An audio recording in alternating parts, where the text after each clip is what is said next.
Hi, இன்றைக்கி நம்ம stem stitch தான் போட போடுறோம். அது எப்படி போடுறதுன்னு வாங்க பார்க்கலாம். அதுக்கு நான் ஃபஸ்ட்டு ஒரு லாங் செயின் போட்டு அது பக்கத்தால் ஒரு லாக் போட்டுக்கிறேன். அதுக்கப்புறம் செயின் ஸ்டிச் மேலேயே பாதிக்கு பாதியாக பிரித்து அதுக்கு மேலே ஒரு ஸ்டிச் போட்டு எடுத்துக்கிறேன். அதே மாதிரி செகண்ட் செயின் ஸ்டிச் போட்டு பக்கத்தால் ஒரு நாட் போட்டதுக்கப்புறம் மேலே மடி பாதியை பிரித்து அதில் நம்ம எடுக்கணும். ஸோ இந்த மாதிரி ஈஸியாக போடுறது ஃபுல்லாக உங்களுக்கு அப்லோடு பண்ணியிருக்கேன்.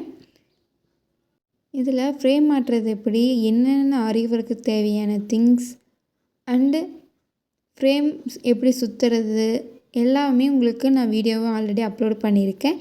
இந்த வீடியோ கீழே உங்களுக்கு டிஸ்கிரிப்ஷன் லிங்க் தரேன், கிளிக் பண்ணி பார்த்துக்கோங்க. அதுக்கப்புறமா எண்டிங்கில் உங்களுக்கு வீடியோ பின்னாடி எப்படி இருக்கணும்னு காமிச்சிருக்கேன். பின்னாடி லூஸ் விடாமல் நம்ம டைட் பண்ணணும். இப்போது ஒவ்வொரு டைமும் உள்ளே விடுறப்போவும் நம்ம நல்லா டைட் பண்ணி போடணும். ஸோ எண்டிங்கில் மறக்காமல் பாருங்கள், திருப்பி காமிக்கிறேன். எண்டிங்கில் நல்லா டைட் இருக்கணும். பின்னாடி எல்லாம் நூல் லூஸ் விடக்கூடாது.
இப்போ நம்ம இந்த ஸ்டிச்சு போட்டாச்சு. இப்போ நான் உங்களுக்கு திருப்பி காமிச்சிருக்கேன் பாருங்கள் எவ்வளோ டைட்டாக இருக்குதுன்னு. இந்த மாதிரி டைட்டாக இருக்கணும், அப்போ தான் நாட்டில் டைட்டாக இருக்கும்.